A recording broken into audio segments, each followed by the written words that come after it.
This is the high density Espalier Gardener, and this is a video on how I will be training my squash vertically. The zucchini squash.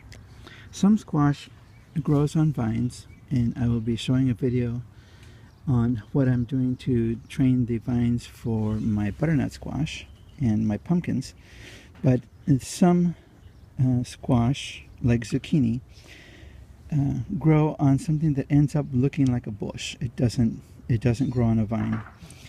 And if you train them correctly, they can grow vertically as well.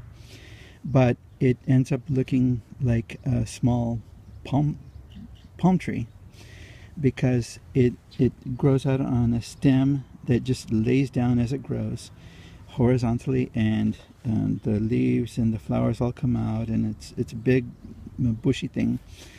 I'm not going to do that. And this is part one, to show how I'm training them from the very beginning to grow exactly how I want them to grow. So this one, I have already pruned it, and you can see that the stem here is already starting to come out. It's a small stem, but as the leaves grow, as the stem comes out and the leaves grow out, I will simply trim the leaves so that it forces more growth, and then as the stem grows longer, I will attach it to a little pole for it to grow up on. So this one I've already trimmed the big leaves off of. I lost this zucchini, so I had to plant another seed. This one will be coming out in about another week or so. This one here, this one has the next leaf that needs to come off. And you can see down in there the stem, and lots of little leaves are going to be coming out, but the stem needs to be trained.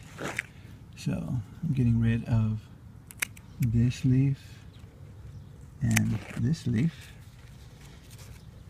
and now what's left are the little tiny stems here, and as they come up, and then once they get a little bit taller, maybe like 4 inches or so, then I'll put a stake in, a thin metal stake close to it, and then as it gets higher, I will attach it to the stake with some Velcro tape, so that it can adjust without any issues and doesn't strangle the little stem coming up. I will not be leaving a lot of leaves on these zucchini plants, and the zucchini flowers that come out that are within 6 inches from the ground, I will be trimming those off as well, because I don't want any zucchini actually touching the ground. So once the plants get maybe 6 inches or so, from that point on, I will allow it to flower and have little zucchinis growing on it. If you have any questions or comments, please post them, and I will respond as soon as I can. Thank you very much for watching.